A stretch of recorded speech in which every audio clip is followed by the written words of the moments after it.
Bonjour à toutes et à tous, on commence cette revue de presse en Angleterre, même si le Daily Mirror est tourné vers Barcelone. Barcelone fait le plein d'énergie pour le tabloïd anglais. Guardiola doit décider de l'avenir de Raheem Sterling. Le club catalan souhaite recruter dès cet hiver l'ailier anglais. Manchester City ne souhaiterait pas le laisser partir, même pour un prêt. Mais le Barça argumente et assure que prêter ou vendre le joueur à l'étranger sera plus intéressant pour City que de le laisser rejoindre un rival de Premier League. La Barcelona s'amuse le Daily Star sur sa une ce matin. Les Blaugrana veulent une réponse d'ici la fin de la première semaine de décembre afin de pouvoir travailler sur d'autres cibles. Le FC Barcelone se réjouit aussi du retour de Dani Alves en Catalogne. Selon un sondage du journal Mundo Deportivo, 80% des supporters sont satisfaits de son recrutement. Le journal brésilien a expliqué sur les réseaux sociaux avoir la même envie d'aider à reconstruire le meilleur club du monde.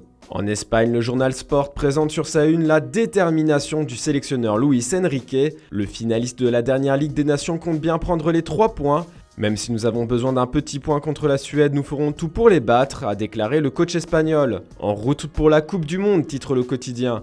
Et pour Marca, Séville fait des miracles. C'est l'un des lieux de prédilection de l'équipe espagnole qui est rarement surprise dans cette ville. Dans un entretien accordé à AS, Carvajal a déclaré que Séville nous donnera des ailes. Le stade sera plein à craquer pour applaudir la qualification selon le journal madrilène. Direction l'Italie, la Squadra Azzurra joue elle aussi un match très important en qualification pour la Coupe du Monde 2022. Accrochée par la Suisse un but partout ce vendredi soir lors de l'avant-dernière journée des éliminatoires, la sélection italienne n'est pas encore certaine de faire le déplacement au Qatar si elle est battue en Irlande du Nord. C'est un mur que vont affronter les hommes de Roberto Mancini selon le Corriere dello Sport. L'équipe nord-irlandaise n'a pris aucun but à domicile. De plus, la fédération italienne a annoncé ce samedi les forfaits d'Alessandro Bastoni, Davide Calabria et Cristiano Biraghi pour ce match décisif. Comme l'illustre la Gazzetta dello Sport sur sa une, l'Italie va devoir faire beaucoup de changements.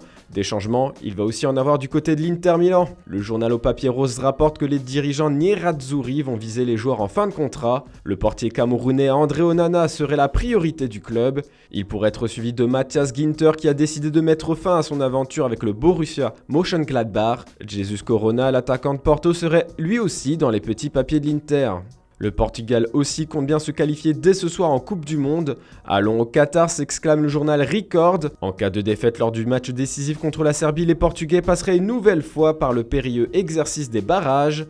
De plus, Cristiano Ronaldo s'apprête à affronter l'un des adversaires qui lui a donné le plus de fil à retordre. CR7 n'a marqué qu'un seul but contre la Serbie en 6 matchs. Le capitaine s'est exprimé en conférence de presse. C'est avec la force du Portugal et du peuple portugais que nous y arriverons.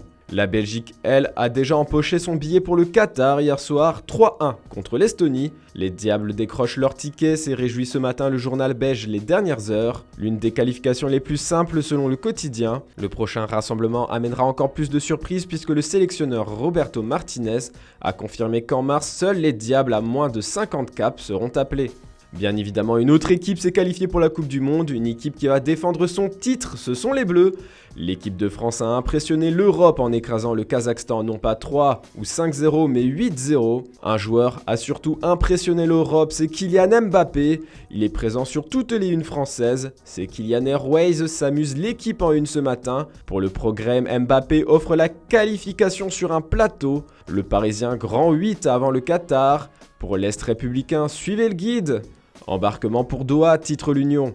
Il faut dire que c'est un Kylian Mbappé historique qui a guidé les Bleus hier soir. C'est le premier quadruplé chez les Bleus depuis 1958, 4 buts de Juste Fontaine. Il n'en fallait pas plus pour impressionner l'Europe. Pour Mundo Deportivo, c'est bien l'attaquant du PSG qui a catapulté les Bleus en Coupe du Monde. Même avis du côté du Sun ou de la Gazzetta dello Sport qui fait de l'équipe de France le favori à sa propre succession. Voilà, c'est tout pour ce dimanche. On se retrouve dès demain pour une nouvelle revue de presse sur Foot Mercato.